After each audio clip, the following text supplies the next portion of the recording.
Brielle Carter didn't notice the man behind her until her full cup of coffee slipped from her hand, hit the floor, and splashed across his shoes. "Oh my God, I'm so sorry," she gasped, dropping to her knees with a stack of napkins. The man crouched beside her without hesitation, grabbing a handful of napkins from the dispenser. "No harm done," he said, his voice warm, deep, and surprisingly calm for someone whose designer shoes were now drowned in a latte. Brielle looked up, stunned by how close he was. He had striking dark hair, a strong jaw, and the kind of eyes that made you forget how to breathe for a second. He didn't look like someone who should be kneeling on the floor of a Seattle cafe with coffee on his slacks. "I can replace your shoes," she said, cheeks burning. "I'm so clumsy." "I didn't even see you walk in," he laughed, not the kind of laugh that made fun of her, but the kind that made her heart skip. Honestly, they needed replacing anyway. Brielle blinked. Actually, no, they didn't. Those were Italian leather, easily over $1,000. She only knew because she'd helped design knockoffs in her last freelance fashion gig. "You sure?" she asked, still wiping. "I'm sure," he said, standing and offering her his hand. "Can I buy you another coffee? You're the one covered in mine." "Exactly," he said with a soft smile. "Seems only fair." She hesitated before taking his hand. His grip was strong but gentle, and he guided her up like she weighed nothing. "Okay. But I insist on paying. We'll see about that." They walked to the counter together, and she didn't think anything of it when the barista's eyes widened at the man beside her. She figured it was because he looked like he belonged on a magazine cover, not because he was actually someone. "I'm Brielle," she said as they waited. "Fletcher," he replied, then glanced at her with a curious tilt of his head. "Brielle Carter, that name sounds familiar," she laughed. "Unless you're a fan of budget fashion blogs, you probably don't know me." "Oh, I might be more familiar than you think," he said with a strange glint in his eyes. She raised an eyebrow. "You read fashion blogs?" "I read reports," he said vaguely. Before she could ask what that meant, the barista handed them their drinks. Fletcher paid before she could reach for her wallet. "Hey," she protested. "Trust me," he said, guiding her to a table by the window. "I can afford it." She sat down, still a little flustered. "You always help strangers clean up coffee spills?" "Only when they look like they're about to cry over it," she laughed, cheeks flushing again. "It's been a long week." "Want to talk about it?" She looked at him, unsure why she felt like she could. But something about him made her feel grounded, like she could breathe easier just sitting across from him. "I lost another job, fashion design gig. They said they're restructuring, which is a nice way of saying not paying you anymore. I'm sorry." "It's okay, I'll land on my feet, it's just—" "I was really hoping this one would stick, you know." He leaned forward, elbows on the table. "You've worked in design a long time, since college, mostly freelance. Sketching, mock-ups, quick turnarounds for fast fashion brands, not glamorous. But it pays bills." He nodded slowly, like he was storing every word. "What about you?" she asked. "What do you do?" "I run a company," she blinked. "What kind?" He smiled, but didn't answer right away. "One that dabbles in a little of everything." "Fashion included." She tilted her head, suspicious. "Wait, Fletcher what?" He chuckled. "Fletcher Vaughn." Her heart dropped. "As in Vaughn and Rowe, the conglomerate that acquired half the retail world." "That's the one," he said casually. "You're the CEO." "Guilty." She nearly choked on her coffee. "Why would a CEO be cleaning up coffee on the floor of a cafe?" He shrugged. "I like to get out of the office, remind myself of the real world. Plus, there was a damsel in distress." She laughed, shaking her head in disbelief. "This is insane." "Not really," he said, watching her closely. "What's insane is that I've probably passed your work through my team a dozen times and didn't realize it was you behind it. You've seen my design work. I've seen everything that goes through our fashion subsidiary. And if you're the one who created that midnight blue asymmetrical dress that went viral last fall, then you're the reason our numbers spiked." Her mouth dropped. "That was me," he smiled, eyes softening. "You're talented, Brielle." Her heart beat faster. "You're not just saying that." "No. I don't say things I don't mean." She looked down, suddenly shy. "So, am I supposed to be embarrassed that I spilled coffee on your $1,000 shoes?" "I'm glad you did." "Why?" "Because if you hadn't, I wouldn't have met you." Her breath caught. He said it so simply, like it wasn't a line, like it was just the truth. Before she could gather herself, he stood and held out his hand again. "Come with me." "What?" "I want to show you something. You've got 10 minutes. I guess." She took his hand again, and within minutes they were outside. A sleek black car waited at the curb. Fletcher opened the door for her, and when she slid in, the leather smelled like money. "Where are we going?" she asked. "You'll see."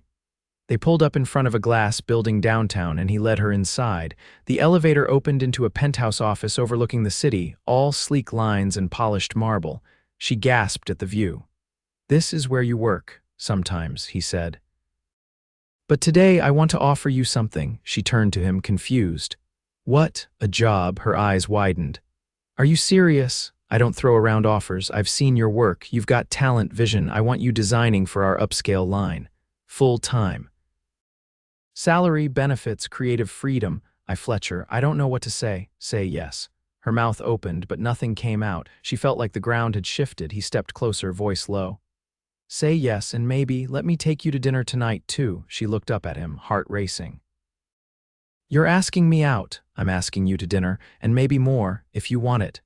Brielle stared at him. A few hours ago, she'd been jobless, broke, and spilling coffee on strangers. Now a billionaire CEO was offering her a dream job and maybe something else entirely. She smiled. "Dinner sounds good." Fletcher's grin was slow and real. "Then I'll pick you up at 7.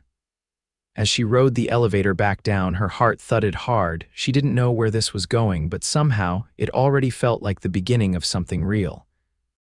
The Rolls-Royce eased to a stop in front of a discreet entrance along the waterfront, the kind of place that didn't advertise its name because it didn't need to. Fletcher stepped out first and offered Brielle his hand, and despite the subtle nerves thrumming under her skin, she took it. Inside, the restaurant was pure, understated luxury, soft candlelight, polished black wood, and floor-to-ceiling windows that opened to a view of Lake Washington glowing under a deepening twilight. No menus were handed out. Instead, the host greeted Fletcher by name and asked if they'd like the chef to prepare something special. "Let him surprise us," Fletcher said without hesitation, then turned to Brielle, "unless you have preferences." "I'm not picky," she said, trying not to gape at the space around her. The other diners wore designer suits and silk gowns, and she suddenly felt the weight of her off the rack heels. Fletcher guided her to a private table at the edge of the glass, the skyline glittering behind him like something out of a dream. A server poured sparkling water into crystal glasses without a word. "You okay?" Fletcher asked once they were alone. She nodded, though her fingers curled slightly around the edge of the table. "This is just a lot to take in. I didn't mean to overwhelm you." "It's not a bad thing," she said quickly. "It's just unexpected." His gaze didn't waver. "I like unexpected." She looked at him, trying to read what sat behind those eyes. "Do you always bring potential hires to places like this?" "No," he said. "I've never done this before." Brielle leaned back slightly, unsure whether to believe him. "I mean it," he added. "I've interviewed hundreds of designers. Not one of them spilled coffee on me, and not one of them made me want to cancel 2 meetings just to have dinner with her." Her breath hitched, and she glanced away, pretending to study the water's reflection. "You canceled meetings, too. And I'd cancel 10 more if you asked." She laughed quietly, then shook her head. "You don't even know me."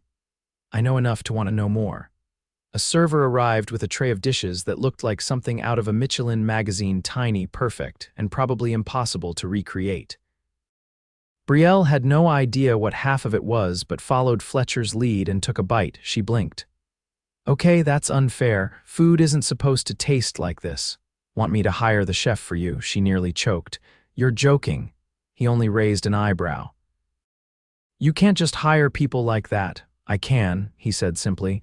"But you're right, that would be excessive." She studied him carefully. "Do you always live like this?" "I didn't grow up like this," he answered without hesitation.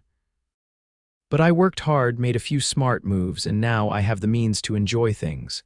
But I don't care about expensive meals or cars. I care about building things that last." Her brow furrowed slightly. "Then why fashion? It's not exactly permanent." "That's where you're wrong," he said. A good design leaves a legacy.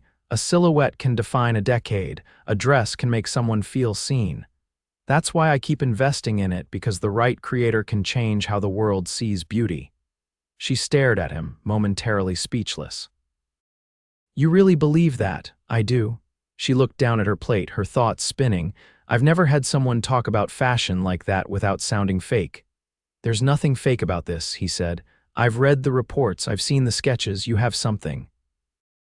You just haven't been given the right platform. She hesitated, then set her fork down. So this job, is it just about the work? He held her gaze. No, it's not, she swallowed. Then what is it about? Possibility. For a moment, neither of them spoke. A soft jazz trio began playing in the far corner, and the sound floated over them like something from another world. I've never had a boss offer me dinner on day one, she said finally. Then don't think of me as your boss tonight. She arched an eyebrow. And tomorrow I'll still expect excellence. But tonight I just want to know what makes you laugh. She tilted her head. Why? Because the moment you spilled that coffee, you looked like you were holding your whole life together with one hand, and then you smiled. And I couldn't stop thinking about it. Her eyes dropped to her lap. That smile took effort. I figured, he said softly, but it was real. Their server returned with a delicate dessert, something layered and gold-dusted, and Fletcher waited until they were alone again before speaking. Tell me something you've never told anyone in an interview. She hesitated, then looked up. I used to design prom dresses for girls who couldn't afford them. My high school art teacher ran a nonprofit, and I'd sit in the back of the classroom after hours, sewing sequins onto donated gowns. His expression changed, something deeper settling in. That's the kind of thing I want in my company. Why? Because you understand the why behind the work. That's rare. She felt the tension in her chest loosen just a little. What about you? What's something your board doesn't know? He looked away for a moment, then back at her. I haven't taken a vacation in 4 years, not a real one. I tell everyone it's because I'm focused, but the truth is, I wouldn't know what to do with myself if I stopped. She studied him, surprised. That doesn't sound healthy. It's not, he said, but I'm working on it. Maybe start by not going to meetings you don't want to be in, he smiled. You're already giving me advice. I'm just saying, if I take this job, I'm not going to pretend I don't notice when someone's burning out. He leaned forward, his voice quieter now. And if I asked you to take a week off with me, somewhere warm, no sketch pads, no deadlines. Just you and me, her breath caught. That would be wildly inappropriate. Probably, he agreed. But it doesn't change the fact that I'd still ask. She stared at him, unsure whether to laugh or run. You don't waste time, do you? Not when I know what I want. The words hung in the air between them, heavy with unspoken meaning. Outside, the wind rolled softly over the lake, and the lights of the city flickered like they were watching. And somewhere inside her, something shifted. Tonight wasn't just dinner. It was the start of everything she hadn't dared to want. Brielle stood frozen at the sight before her, an entire floor of Vaughn and Rose design headquarters, cleared out and set up like a dream studio.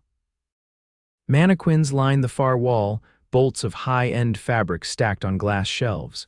A team of assistants organized sketchbooks and digital tablets on sleek white desks. Fletcher had said he wanted her to design for their upscale line, but she hadn't expected this. This is the space I want you to lead, he said, stepping up beside her. It's yours. She turned toward him, stunned. This doesn't make any sense. I haven't even signed anything yet. You will, he said simply, but I didn't want you walking into someone else's space and trying to adapt. I want your vision, she blinked, still trying to catch up. Fletcher, this is an entire floor. You cleared out a department. I relocated them. They're fine. You're the priority now. She inhaled sharply, her fingers brushing the edge of a sketch pad. You barely know me.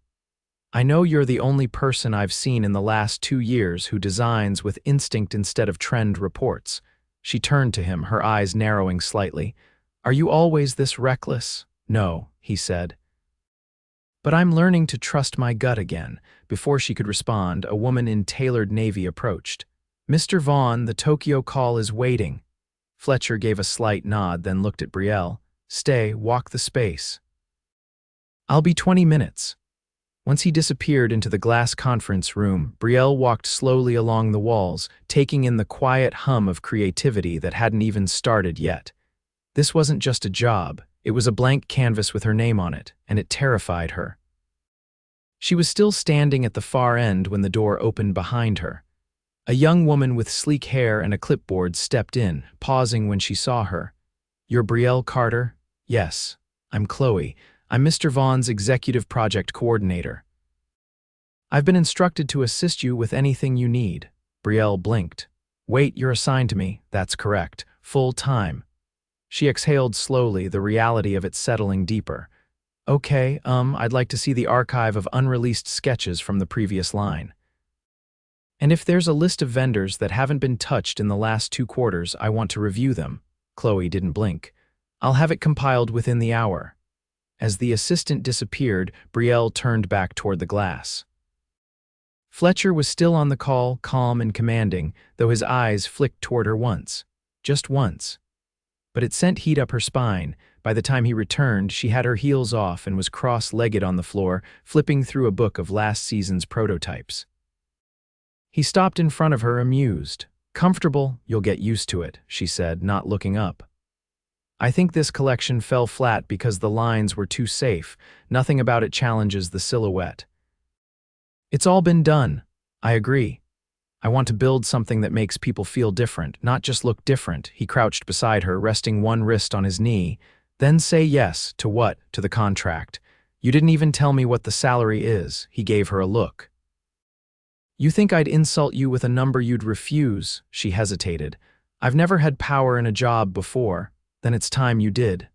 She closed the sketchbook and looked at him. "Okay, I'll do it." His answering exhale was quiet, but she caught it, like he'd been holding his breath. That night he sent a car for her again. But this time, instead of a restaurant, the driver brought her to a private gallery. The building was dimly lit, surrounded by ivy-covered brick with no signage or visible entrance. A man opened a side door and said only, "Mr. Vaughn is waiting." Inside, the gallery was empty, just them, and the paintings. Brielle stepped forward slowly, the lights above illuminating oil portraits, abstract canvases, and sculptures that didn't feel like they belonged to any one era or theme. "I bought it last year," Fletcher said behind her. "It used to be a textile warehouse, now it's where I house what I can't explain." She turned to him. "You collect art, only pieces that feel like they're unfinished, like they're waiting for someone else to understand them." She looked around. "This isn't something you show people often, is it?" "No." "Why me?" "Because you don't look at things the way most people do. You look like you're trying to hear what they're not saying." She walked slowly to a sculpture, bronze, sharp angles with a hollow center. "This one feels lonely." "It is," he said quietly. "The artist died before finishing it." She glanced back. "Why do you keep it?" "Because even unfinished things deserve to be seen." Her chest tightened, but she didn't speak. "You remind me of that piece," he added. She turned fully. "That's not exactly flattering." "I don't mean broken," he said. "I mean in motion, like you're still becoming what you were meant to be." She held his gaze. "And what if I never get there? Then you'll still be more compelling than anyone who settled." Something shifted in the air between them, then not flirtation, but something older, deeper, like recognition. She walked past him toward the far end of the gallery. "What's behind that curtain?" he followed. "A piece I haven't shown anyone." She paused. "And you're going to show me?" "I want to." He pulled the curtain aside, revealing a single canvas lit from above. It wasn't polished. In fact, it looked like someone had painted it in fury broad strokes, deep reds clashing with black. But at the center was a figure reaching upward, faceless but unmistakably human. Brielle stared at it, unmoving. "Who painted this?" "My mother." She turned sharply. "She was an artist," Fletcher said. "She gave up painting when my father told her it was a waste of time. He was wrong, but by the time I realized it, she was gone." Brielle's voice was soft. "You kept this?" "I bought it back from a collector. No one knew who she was. They just thought it was haunting." She looked up at him, eyes searching. "You hide a lot." "I don't trust easily." "Neither do I." They stood there, silent, the painting between them. After a stretch of quiet, he spoke again. "Do you believe people meet for a reason?" I believe in timing, she said, and in second chances.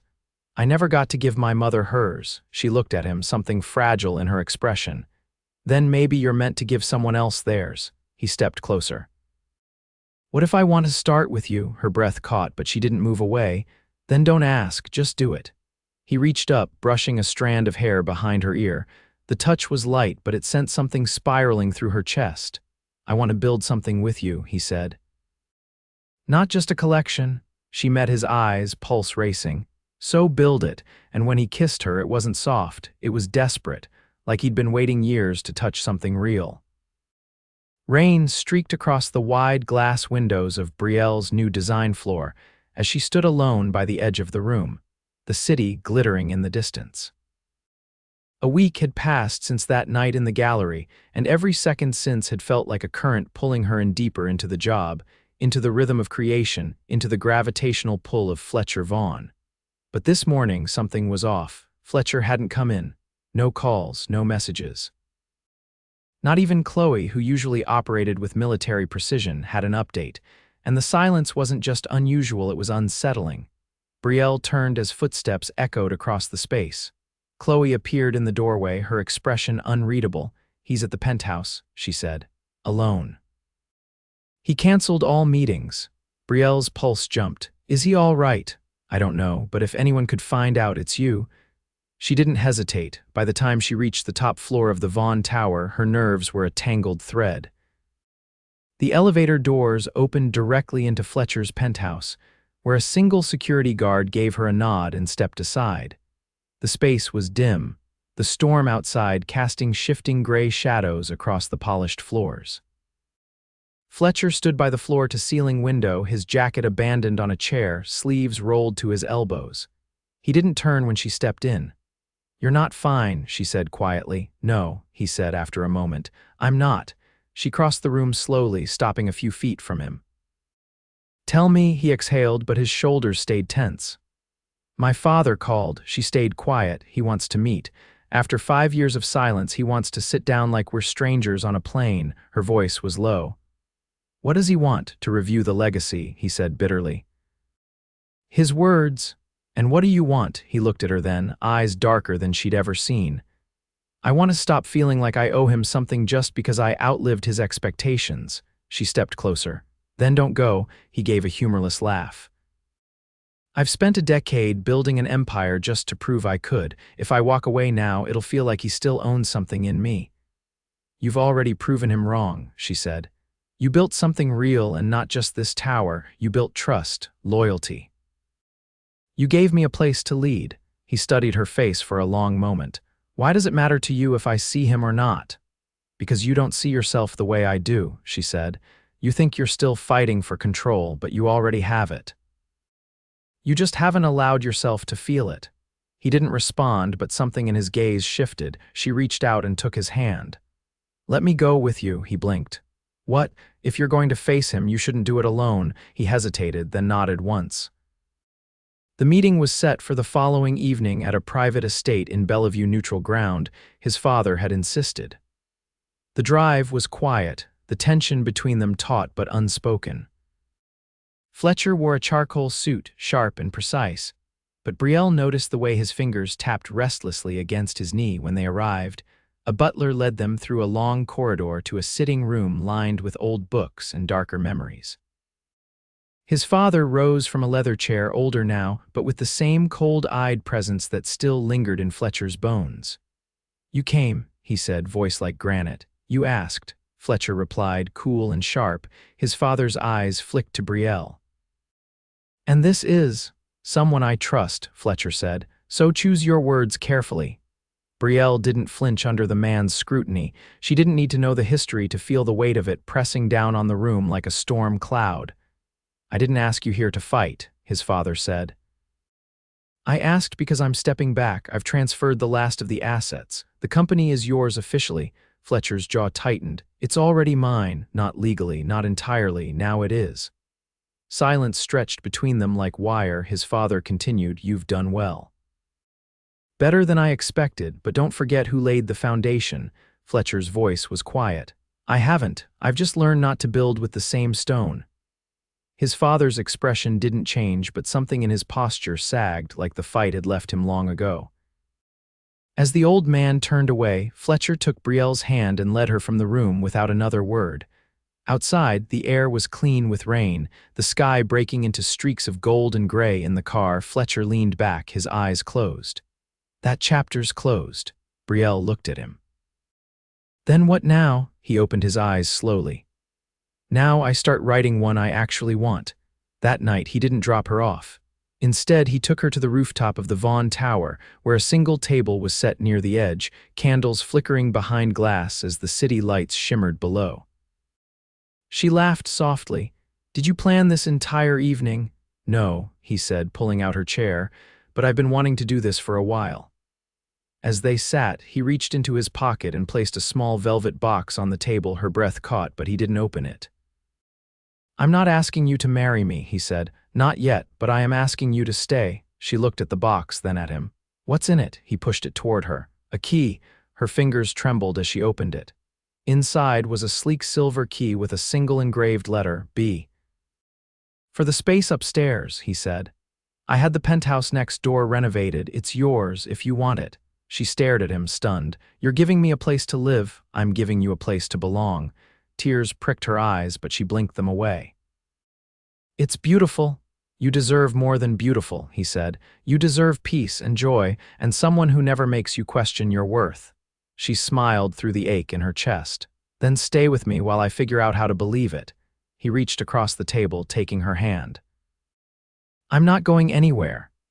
As the wind picked up around them and the city shimmered beneath their feet, Fletcher stood and pulled her into a slow, quiet dance beneath the stars. No music, no audience, just the two of them, turning gently under the night sky. And for the first time in a long time, Brielle felt the world go still. She'd spilled her coffee in a crowded cafe, thinking it was just another failed morning in a string of them. But what she'd found was more than a job, more than a chance. She'd found a man who saw her, not just for her talent or her effort, but for her heart, and he had fallen not quickly, but completely. And so had she. Brielle stood at the edge of the raised runway in the private showroom of Vaughn and Rose Global headquarters, a place normally reserved for exclusive buyers and closed-door previews. Tonight, it was hers. Her debut collection, 12 pieces, each crafted with raw instinct and emotion, was about to be unveiled in front of an audience that included the heads of the company's international divisions, select press, and key investors. Fletcher stood beside her, dressed in deep navy, his posture composed but his gaze locked on her. "You told me once that you only collect art that feels unfinished," she said, her voice low. "I remember. These designs, they feel finished. Like I've finally said everything I've been trying to say with fabric." "You did more than say it. You made people feel it." She turned to him. "I couldn't have done it without you." "You could have," he said. "But I'm glad you didn't have to." The lights dimmed and the first model stepped out, the sharp lines of the opening piece drawing audible murmurs from the crowd. Brielle didn't watch the runway, she watched Fletcher, the way he didn't blink. The way his jaw clenched slightly when the second look floated down the catwalk, a structured satin coat with a hand-painted silk lining that he had seen only once during a late-night fitting, when she'd worked through the evening and he'd brought her tea, staying silent as she stitched in concentration. He didn't say a word until the final piece appeared, a deep crimson gown with an asymmetric neckline and a braided belt of leather and silk. It was bold, unapologetic, and unlike anything in the company's archives. "She's wearing the one you hesitated on," he said. "I almost cut it." "You didn't." "No, because you said fear wasn't a good enough reason." The applause rose like a wave, and Fletcher pulled her gently onto the runway as the final model stepped off stage. She resisted for a moment. "Fletcher, this is your company." "I can't," he leaned in, his voice just for her. "It's our future, and they need to see who's shaping it." The spotlight found them, and as the crowd stood, Brielle felt her pulse steady, not because of the applause but because his hand stayed in hers. Later that night, the after-party took place on the rooftop garden of the tower, the skyline alive with light. Strings of amber bulbs glowed above, and a jazz quartet played softly under a canopy of stars. Instead of gowns and tuxedos, the guests wore sleek black with subtle accents of red in tribute to her final design. The unspoken message was clear. She had arrived. Fletcher stood near the edge of the garden, watching her from across the space as she spoke with one of the Paris buyers. Chloe approached him with a crystal glass of champagne. "She's changed everything around here," she said. "I know," he replied. "Are you going to tell her tonight?" He looked over at Brielle again. "I think I have to." Chloe nodded once and disappeared into the crowd. When Brielle found him, he was no longer by the railing. Instead, he stood beneath the trellis where the lights were dimmer, more intimate. She approached slowly, her heels silent on the stone. "I'm not sure if I imagined all of this," she said. "Because it doesn't feel real." He turned to face her. "It's real, you made it real." She tilted her head. "You're not used to sharing the spotlight." "I'm not used to needing someone." Her breath caught, but she didn't look away. He reached into his jacket pocket and pulled out a folded document, then offered it to her. She didn't take it immediately. "What is that?" 51%. Her brows drew in. "What? You own the majority share of the new line." "I had legal draw it up last week." "Why would you?" "Because if I want to build something with you," he said, "it can't just be symbolic. You deserve ownership. You deserve the foundation." Her fingers trembled as she took the paper. "You've built empires. You don't give them away." "I'm not giving it away. I'm giving it to the only person who would protect it like I would." She stared at him. "I don't know what to say." "Say yes to everything, to the company, to the future, to me." He pulled a small black box from his other pocket and opened it. Inside was a ring not garish, not oversized, but elegant, modern, with a single oval diamond set in platinum, flanked by two tiny rubies. "Fletcher," we said, "I know what we said, but I've rewritten every rule I ever believed because of you. I've watched you walk into rooms and change minds without saying a word. I've seen you fight for your vision when it would have been easier to compromise. I don't want to wait until it's convenient or strategic. I want to start now." Her heart thundered in her chest. "This isn't a proposal because of the company. This is a proposal because I'm in love with you." She stared at the ring, then back at him. "And if I say yes, then I get to spend the rest of my life learning how to love you better than the day before." Tears slipped down her cheeks, but she laughed through them. "Of course it's yes." He slipped the ring on her finger, then brought her hand to his lips. The party continued behind them, but they stayed under the trellis, wrapped in a world of their own. Months later, the spring collection launched with record numbers, but Brielle and Fletcher didn't attend the press preview. They were on the Amalfi Coast, tucked into a private villa where the sea stretched endlessly and the air smelled like lemon blossoms. Brielle drew sketches in the morning, barefoot in the sun, while Fletcher read beside her, his hand always resting somewhere on her ankle, her knee, the curve of her waist. In the evenings, they cooked together, danced on the terrace, and talked about everything but work. One night, as the sun dipped low and painted the water gold, she turned to him. "Did you ever think it would feel like this?" He shook his head. "I didn't think I deserved it." She leaned in, brushing her lips against his. "You do," so did she. They had built something that couldn't be bought, inherited, or faked, something finished. Something lasting, something entirely their own.